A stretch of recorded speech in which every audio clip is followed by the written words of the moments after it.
Starbucks pumpkin cream cold brew costs about $5. My version only costs $1. Plus, I'm going to show you 2 ways to make it.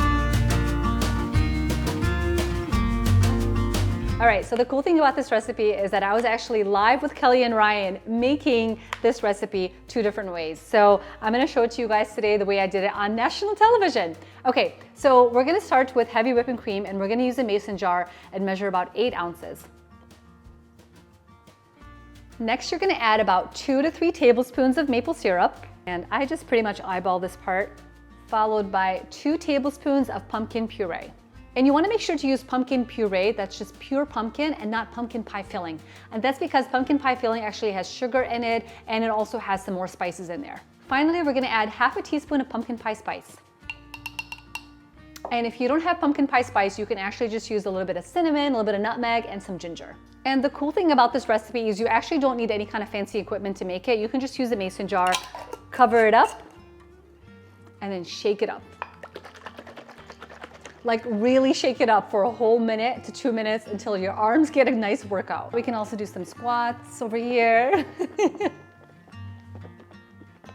And this is similar to making whipped cream, but we don't want to do it in the stand mixer because that's really going to make whipped cream and that's way too thick for pumpkin cream cold brew.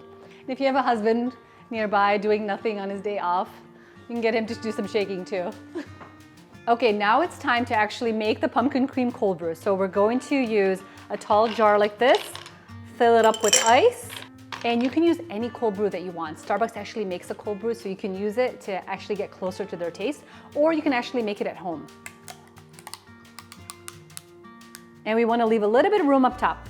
Now it's time to look inside this pumpkin cream. So thick and beautiful and has light little speckles from the pumpkin spice. And now we're just going to go ahead and add as much of it as you want on top of the cold brew. All right, we can use a straw to kind of mix everything together. And let's take a sip, you guys. It's refreshing, but it also has like all the flavor of fall in there. And you guys, it is pretty darn close to the Starbucks pumpkin cream cold brew. Just finished that off and it was so good. I'm gonna show you a second version right now that's a little bit lighter and also uses a different technique for making the cream. Instead of using heavy whipping cream, we're going to use half and half, which is basically half milk, half cream. And again, we'll use 8 ounces of the liquid.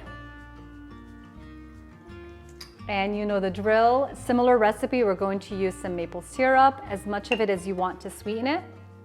We're going to use pure pumpkin puree, about 2 to 3 tablespoons. And instead of shaking it this time, we're actually going to use a frother. And the frother just makes it so much quicker to do this by hand.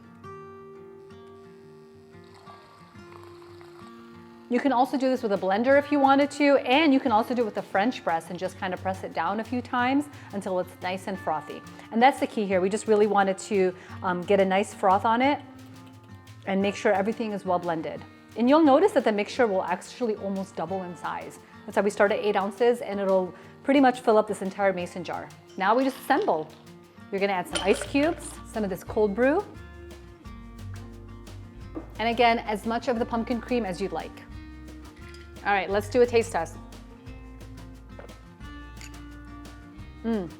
It's still really rich and creamy and you can really taste that pumpkin spice. It's a little bit lighter than the one that we used with heavy cream, but it's still so good.